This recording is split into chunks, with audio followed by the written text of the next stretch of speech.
Hello, and thank you so much for having me. It's an absolute pleasure to be here speaking. I would like to give you 8 steps to level up your resilience game. But we're going to start with thinking about the following. What is resilience? Now, a lot of people believe that resilience is about surviving crisis. Yes, that's part of it. It's not enough because survival is instinctive. Most of us are actually able to do that. So then people think, well, is resilience actually about bouncing back? Well, yes, also. Except when you've bounced back, is that it? Do we stop there? I personally believe that resilience, true resilience, is about being able to navigate 3 dips. The first, yes, that is crisis. That is unexpected. That comes on suddenly and that hits us and knocks us for 6. We do, of course, need to survive. But once we've done that, we actually become exhausted. That's another dip. And the problem with exhaustion is all the support that was there in that time of crisis may not be there anymore because everybody else is feeling exactly the same. Everybody else is tired. So resilience also involves having that inner strength and inner energy in order to keep going and rebuilding after exhaustion. But then, as I said, why stop there? When you get back to normal, when you've bounced back, resilience could potentially help you thrive. Why not go higher? And that is the third climb that you have to make.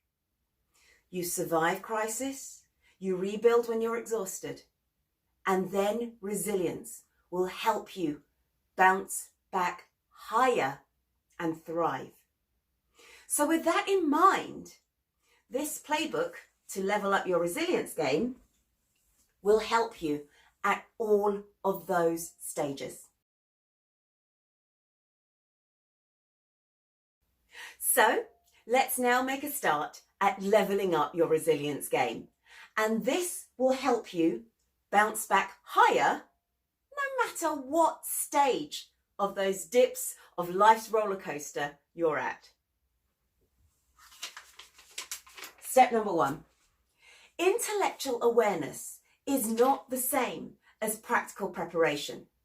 What I mean by that is, it's all very well to think about it. It's all very well to have ideas and plans and we could do this, we could do that, but unless you actually put it into practice, you will end up being the most enlightened person who never lived. So make your plans by all means. Have those discussions, but you actually need to take action. And the one thing to remember about taking action is simply when you do it, you are then able to tweak it. You do not need to be perfect right from the start. There is always time to make adjustments, but you do need to do it in order to know what to adjust. So number 1, take action. Number 2, reflect on all areas of weakness and actually tackle the root.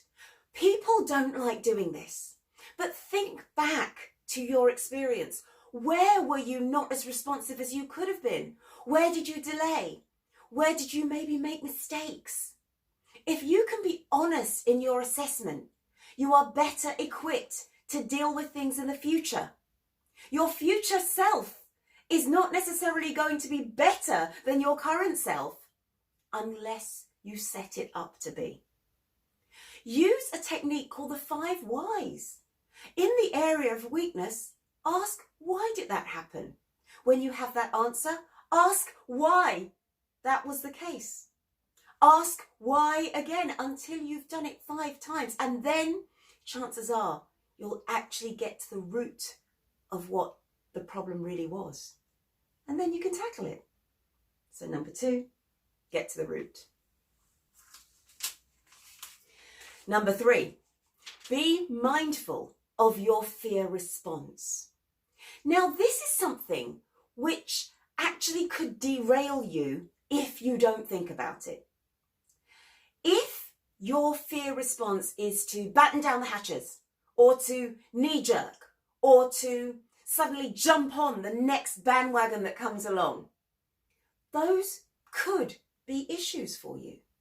So be aware of that. In that reflection process, perhaps some of the areas of weakness you've identified may come under fear responses. You might have bought the next best thing that comes along without actually thinking, how am I going to use this after the crisis has passed? Don't forget, when it comes to resilience, we're in it for the long game, not the quick fix. Yes, we need to survive, but we also need to rebuild and thrive. So be aware of when you're beginning to feel, oh goodness, I might react in this way. Notice it as a trigger. Think about it and then decide and take a step back. Decide what is the best way forward. Number 4, ask yourself a couple of what if questions. Ask perhaps the board, ask in a meeting, ask colleagues, ask teams, what if you knew the crisis would have lasted longer than the time originally thought? So for example, right now, what if you knew back in the beginning of 2020 that the global pandemic would have lasted longer than the initially predicted 3 months? What if you knew it would have lasted longer than 12 months? What might you have done differently? It may not be too late to put some of those things into practice. And the second question to ask yourself, what if you knew in June 2019, 6 months before, that this would have happened? What might you have done then? These questions become really important when it comes to our responses to difficulty.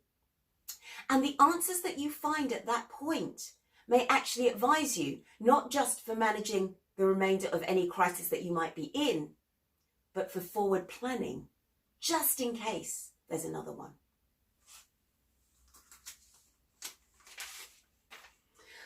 Next step, do a regular sense check. Now, what that actually means is, in a state of crisis or when something happens, yes, you are knocked, but you are not operating in a vacuum. You will have stakeholders, you may have clients, you may have customers. They will also be responding in their own ways. So, just as an example, the businesses, certainly in the UK, that are thriving now are the ones who realised that we are moving into a more remote setting. They are the ones with the better delivery websites. They are the ones who invested, for example, rather than in a restaurant with tables and chairs, in a kitchen and some delivery vans. They kept an eye on how their customers, how their clients are actually responding and reacting right now. And they took the time to plan for that. So keep doing a sense check. Do it regularly. So just because things are okay for a little while, that doesn't mean they're going to stay like that forever. So just keep your finger on the pulse. Next, ask yourself, are there wider or other opportunities that have suddenly opened to you? What new connections have you made during the last year that might suddenly open new pathways or new streams of business? Are there different ways of practice which might be more efficient now? Always think about what has happened and how that might inform your current choices. But not only that, are there old strategies or old plans that at one point were really important, but then as things changed, you decided, no, I'm going to just put those on the back burner? maybe it's time to revisit some of those, because the climate may have changed such that those old strategies may still be useful and may actually be the ones that will flourish and thrive. Nothing is ever wasted. So every time you reflect, think about, well, what new connections did I make? What old connections did I make? What new ways can I go? And use those to inform your forward-thinking strategy. Number 7, plan in to your future what worked. If working from home works for you, if productivity has either not gone down or perhaps gone up, then maybe that's somewhere where you can actually impose changes that are going to work. And this may also mean that using your business premises, you might be able to hire them out instead. You may be able to change an office space into something else, perhaps if you do lots of technical work. That is another way of actually growing your business. So think about what worked, even if you had to do it as an emergency. If it's working for you, if it's bringing back returns, perhaps see that it was lucky that the crisis made you find that particular way of responding. And number 8, never forget to thank people who did everything with you, who are still there with you, and who will still grow with you. Don't forget, if you were going through the crisis, if you were exhausted, so were they. And it is really important to recognize that and to thank them. And now the eagle eyes among you may be thinking, I think she's got one more there. There could be a number 9. Well, these are the 8 practical steps. Number 9 is my secret tip to remind you to continually top up your energy. Why? Because it's all very well talking about these things that you need to do or could benefit you. But who's the person who actually has to put them into practice? You. And remember, if crisis exhausts you, if it becomes a case of having to G everybody up to rebuild, you need to be mentally and emotionally strong to do it. And that is the biggest secret of resilience. Work out how you are best energized. Work out how you can find respite. When you can come forwards with stronger internal fortitude, with stronger clarity and mental ability, you are going to lead your teams to grow. And not only that, but you are going to role model that behavior for them. If you are strong and if they are strong, it's extremely easy to make this uphill climb.